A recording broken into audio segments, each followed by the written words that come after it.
Kesha, welcome and welcome back. We're on our next reading in the Aquarian. It's chapters 151 and 152.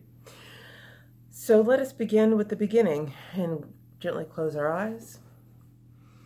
Take a deep breath in. Feel yourself more present and focused in your body. Begin to gently call all of your parts back to yourself.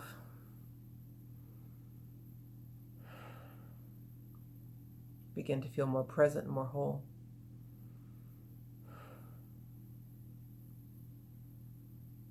Any cares or concerns, just put them in a balloon just above your head.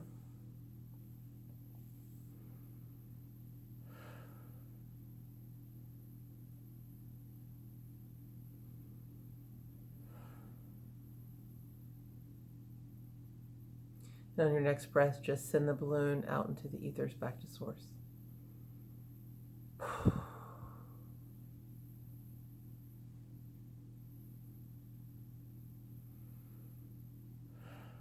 Returning your attention back to your body now.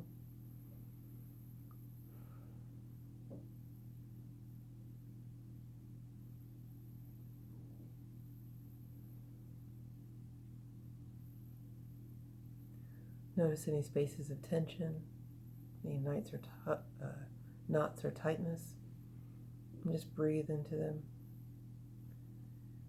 and seeing them release and let go.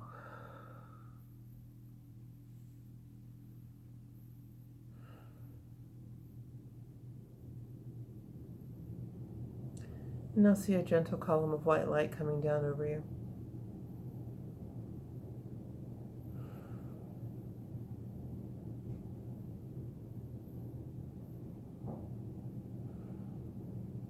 Let its familiarity envelop you.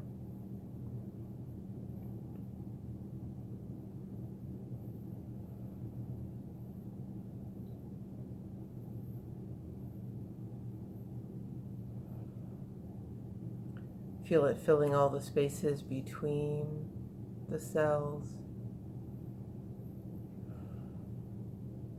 between the muscles, between the thoughts.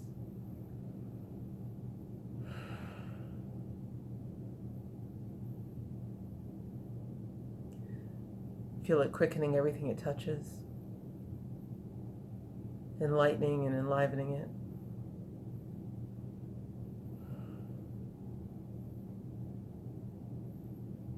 And everything that is not like unto itself, just see it melt away.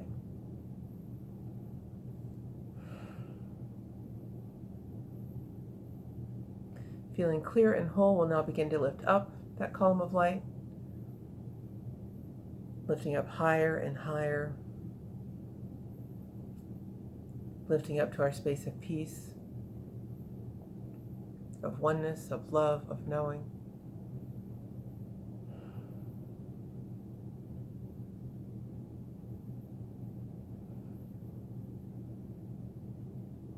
Space of all potential,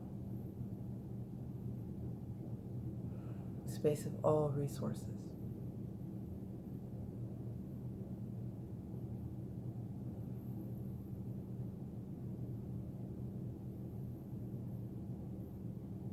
Come to your favorite seated place. And when you're ready, gently open your eyes.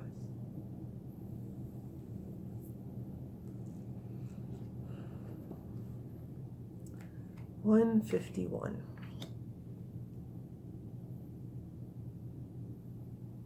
It was the day before the Sabbath day, the 8th day of the Jewish Nisan month, that Jesus came to Bethany. And on the Sabbath day he went up to the synagogue and taught. And on the morning of the first day of the week, the Sunday of the week, he called his 12 apostles unto him and said, This day we go into Jerusalem. Be not afraid. My time has not yet come. Now, 2 of you may go unto the village of Bethpage, and you will find an ass tied to a tree, and you will see a little colt nearby. Untie the ass and bring her here to me. And if anyone inquires why you take the ass, just say, The master has need of her. And then the owner will come on with you. As the disciples went on, as Jesus bade them go, they found the ass and colt near an open door. And when they would untie the ass, the owner said, Why would you take the ass away? And the disciples said, "The master has need of her." And then the owner said, "'Tis well." And then they brought the animal and on her put their coats. And Jesus sat upon the ass and rode into Jerusalem. And multitudes of people came and filled the way. And his disciples praised the Lord and said, "Thrice blessed is the King who in the name of God is come. All glory be to God, and peace on earth, goodwill to men." And many spread their garments in the way, and some tore branches from the trees and cast them in the way. And many children came with garlands of sweet flowers and placed them on the Lord, or strewn them about in the way, and said, "All hail the King, long live the King. The throne of David shall be built again, Hosanna to the Lord of hosts." Among the throng were Pharisees, who said to Jesus as he passed, "Rebuke this noisy throng. It is a shame for them to cry thus in the street." The Lord replied, "I tell you, men, if these should hold their peace, the very stones would cry aloud." And then the Pharisees conferred among themselves. They said, "Our threats are idle words. Behold, for all the world is following him." As Jesus drew near Jerusalem, he paused and wept and said, "Jerusalem, Jerusalem, the holy city of the Jews, yours was the glory of the Lord, but you have cast the Lord away. Your eyes are closed, you cannot see the King. The kingdom of the Lord of heaven and earth has come, and the kingdom of the Lord of heaven and earth has come. You comprehend it not.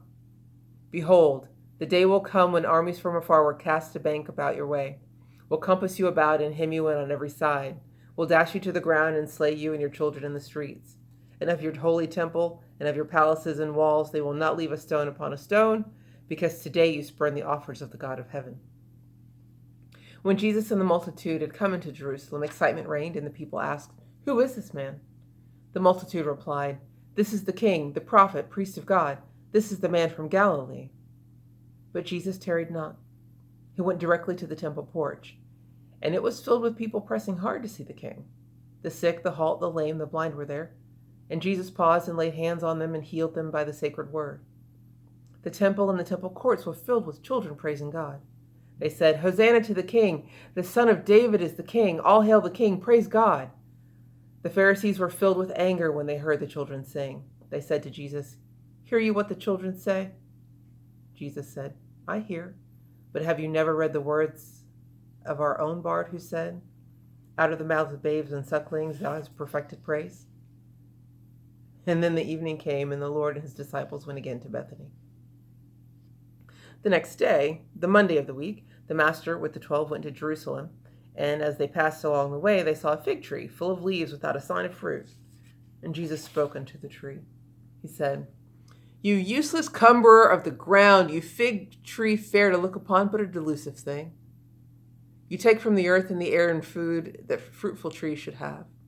Go back to earth and be yourself the food for other trees to eat." When Jesus had thus spoken to the tree, he went his way.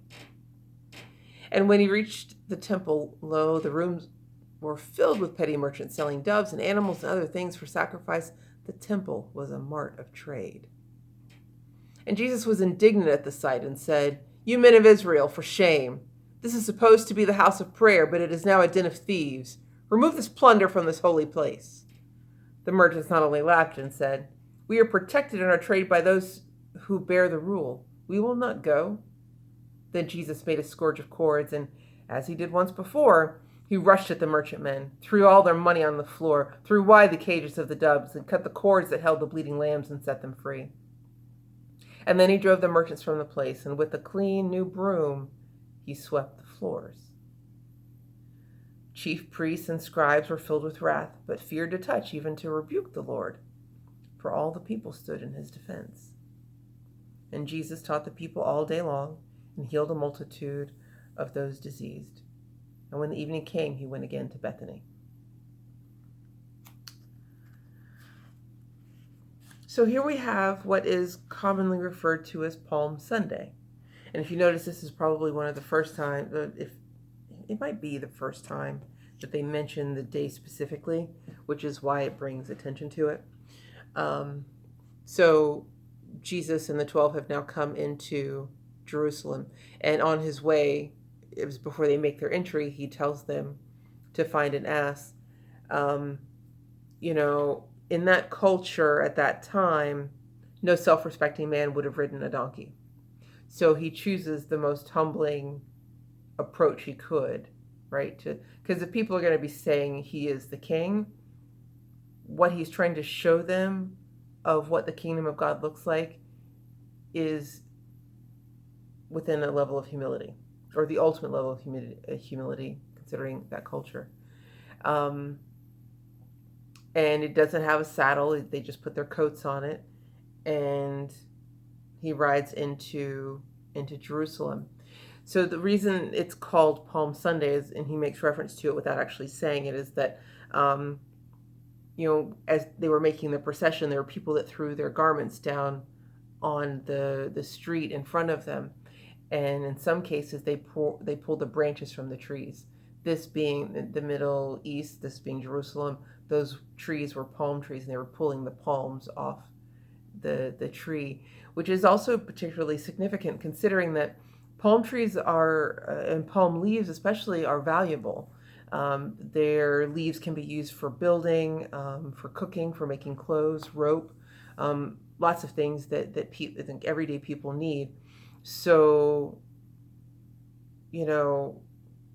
to rip the branches off the trees and throw them down is to take something valuable and throw to cover the street before the Lord. And think about that in comparison to, don't throw pearls before swine. Not going to put something of value before someone who can't appreciate it. In this case, they're trying to show as much love and respect as possible. So they put down things of value in front of his feet.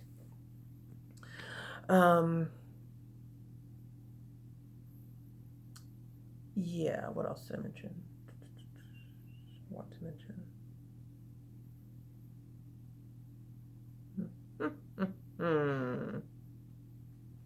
Yeah, I mean, he of course he goes again into Jerusalem and warns them of the prophecy that they're going to be taken into captivity. That their temple is going to be destroyed, and that later bears itself out. But coming back to our story in particular, Monday, which I think is referred to as Monday, Maundy, Monday. I'll give a little note about that in the description. But they're walking, coming back into Jerusalem from Bethany, and they see a fig tree, and Jesus decides to say something to it.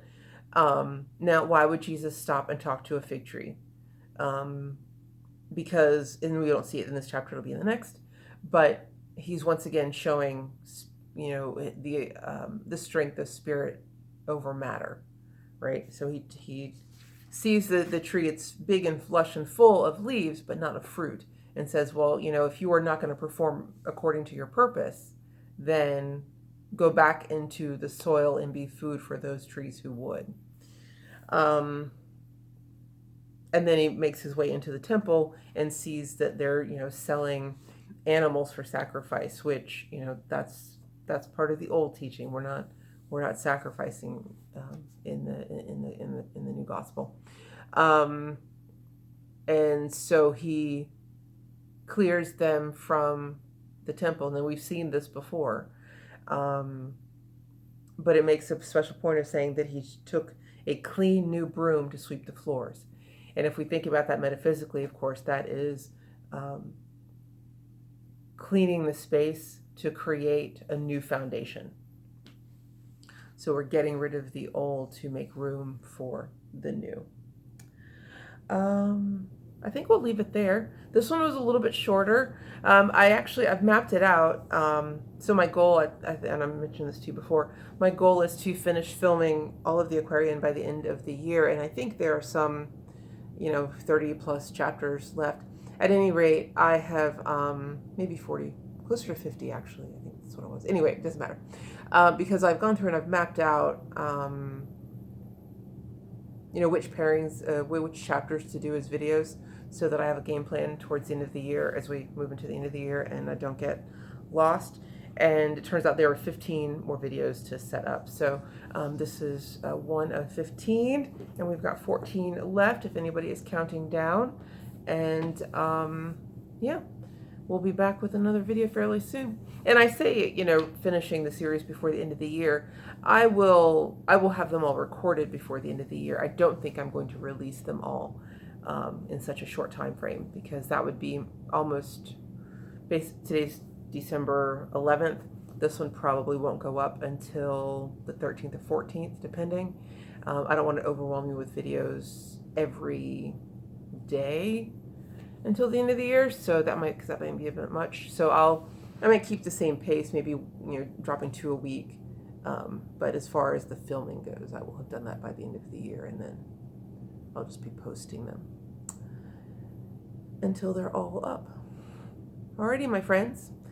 I have been enjoying reading the Aquarian with you, and look forward to this last chapter. This is what we've been building towards. So we shall see how it goes. I will see you all next video. In the meantime, I love you. Bye.